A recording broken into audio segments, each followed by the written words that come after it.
क्योंकि निसर्ग बचेगा तो हम बचेंगे। तो धर्म रक्षति रक्षिता, धर्म ये है कि सारे जीव प्राणी है उसकी रक्षा करना है। तो ये रक्षा हम कैसे करेंगे, तो इसका मुझे ध्यान आया कि अरे हम ज्वेलरी पहनते हैं, लाली लिपस्टिक लगाते हैं, शैम्पू लगाते हैं, ये सब प्रक्रिया करने में तो बड़ी बड़ी इंडस्ट्रियाँ खड़ी हो गई है।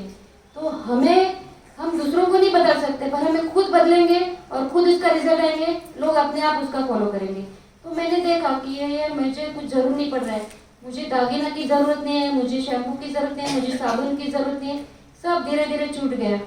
फिर धीरे धीरे ध्यान में आया कि अरे ये सब छूट गया तो मुझे कितनी शांति हो गई, मुझे परचेसिंग शॉपिंग की ज़रूरत ही नहीं पड़ रही है।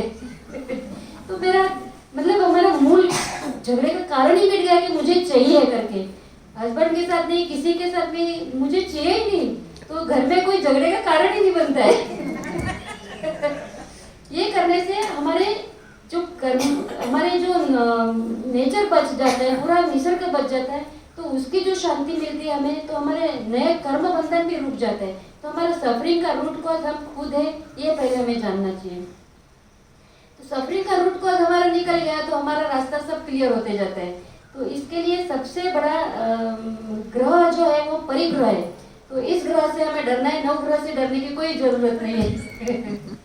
तो इस तरह से मैं नेचर में आने के बाद में मुझे इस तरह से योगा और प्राणायाम करने से लोगों के रिजल्ट मिलने लगे कि लोगों के तो मेरे डिक्शनरी में से बीमारी, डॉक्टर, मेडिसिन, प्रॉब्लम, ये सब जीवन में है ही नहीं, ऐसा लगा ये सारी सब तरंग है, हमारे विचारों से तरंग है करके। तो ये विचारों को कंट्रोल कैसे करना है, तो मैंने जाना कि जीवन में मुझे भी कठिनाइयाँ बहुत सारी आई, पर जब से मैं प्राणायाम, योगा वगैरह नेचर में रहती हूँ 4-5 घंटा, तो उसके बाद लगता है अरे कुछ भी नहीं है मेरे को, तो मैं एकदम फ्रेश हूँ। तो ये धीरे धीरे प्रैक्टिस करते करते, साधना करते करते मुझे इसमें ध्यान आया कि कुछ भी नहीं है लाइफ के अंदर, ना प्रॉब्लम है कोई, ओनली एब्सेंस ऑफ आइडियाज। हमारे पास आइडियाज नहीं, इसके लिए लगता है अरे बाप रे ये प्रॉब्लम आ गया। पर हमें शांत चित्त हो गया तो हमें उसकी समझ आ जाती है कि अरे हाँ ये इसका सोल्यूशन है। तो हमेशा ध्यान हमें सोल्यूशन के ऊपर रखने का है। प्रॉब्लम तो आएंगे, उसका काम है वो, पर हमेशा सोल्यूशन के ऊपर रहेगा तो हमें सोल्यूशन आराम से मिल जाएगा। तो इस तरह से जीवन में आनंद में जीने की हमें, हमारी चाबी हमारे पास में ही है, हमारे अंदर ही है। तो हमें पहले प्रोटेक्शन करना है नेचर का। इसके लिए पहला इसका बेस है, फाउंडेशन है अहिंसा। अहिंसा मीन्स हम सभी जीवों को चित्त हमारा निर्विकार होना चाहिए। चित्त के अंदर कुछ भी इफेक्ट आया, कुछ भी गलत आया कि उसका इफेक्ट बॉडी के ऊपर आता है, ये महसूस किया। तो हमें हर क्षण में सजग रहना है और चित्त को निर्विकार कैसा बनना है, वो हमेशा सजग रह के हमें खुद के साथ में कॉम्पिटिशन करके खुद को बदलना है। खुद को बदलेंगे तो दुनिया बदल जाएगी, किसी को बदलने की जरूरत नहीं।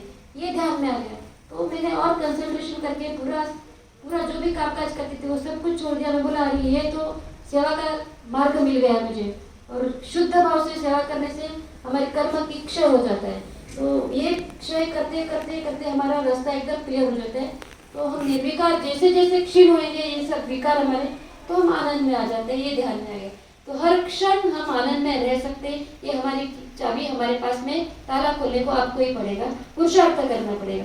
इसके लिए सुबह निसर्ग के साथ में जुड़ना बहुत जरूरी है। निसर्ग में आके योगा प्राणायाम करना, और सबसे बड़ा योग एक दूसरे का सुख दुख में सहयोग, ये सबसे बड़ा योग है। तो योगासन और प्राणायाम किस तरह से करना है वो थोड़ा सा मैं आपको इन्फॉर्मेशन देती हूँ, क्योंकि हर चीज में जिंदगी में बैलेंसिंग होना चाहिए। और जैसे जीवन में भी माइंड, बॉडी और सोल तीनों का बैलेंसिंग होना चाहिए तो जीवन में आनंद आता है। उसी तरह हमारे शरीर में कफ, पित्त, वायु 3 प्रकृति है, उसी का बैलेंस हो गया तो हम तंदुरुस्त है। तो इसको बैलेंस करने के लिए हमारे शरीर 3 आहार ग्रहण करता है। एक चित्त का आहार, चित्त निर्विकार रहेगा तो उसका इफेक्ट बॉडी के ऊपर रहेगा।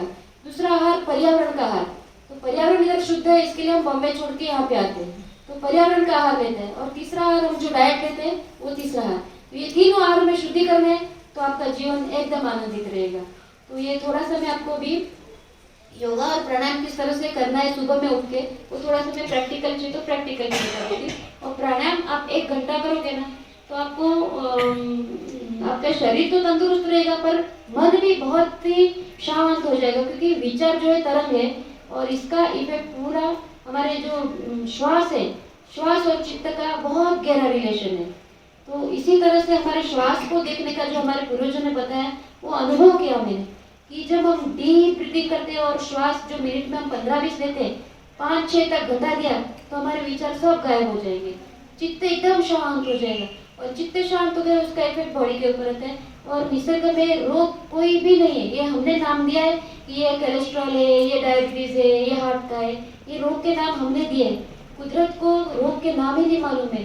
तुमको ऑक्सीजन मिला बॉडी को, उसको आहार बराबर मिला, चित्त शांत रहा, तो वो नेचुरल हीलिंग अपने आप करती है। तो सब कुछ हमारे अंदर ही है, बाहर किधर भी ढूंढने की जरूरत नहीं है। यही मैं आपको कहना चाहती हूँ कि सुबह में उठ के नेचर के साथ में जुड़ जाओ, प्राणियों के पक्षियों के आवाज ध्यान से सुनो। ध्यान मतलब सजग होके हमें अपने पास क्या है उसको देखने का है। हमारे पास श्वास चालू है, अरे मेरे पास तो बहुत कुछ है, श्वास बंद हो गया तो सब गया, तो मेरे पास तो सब कुछ है। तो हमारा मन इतना चंचल रहता है, खाली किधर है क्या नहीं है उधर हमेशा ध्यान देता है। तो मन को खींच के वापस सजग करना है और हमें श्वास की तरफ ध्यान देना है। हमेशा श्वास की तरफ ध्यान दो तो आप सजग रहोगे एकदम। तो इस तरह से प्राणायाम करने से आपका चित्त एकदम शांत हो जाएगा। प्राणायाम 1 घंटा करोगे आपको कोई भी रोग नहीं रहेगा। ये मतलब मैंने अनुभव किया, मैंने खुद ने अनुभव किया और मैं सबको कराती हूँ, तो उसका रिजल्ट भी मुझे मिला है। तो जब भी आप लोगों को कराना है, योगा करना है, तो एनी टाइम में बहुत आनंद होगा मुझे कि मुझे सेवा का मौका मिलेगा। तो मैं राह देख रही हूँ कि आपको अगर कराना है किधर भी सामूहिक योगा, तो मैं किधर भी आने के लिए तैयार हूँ करके। तो मैं आपको प्रैक्टिकली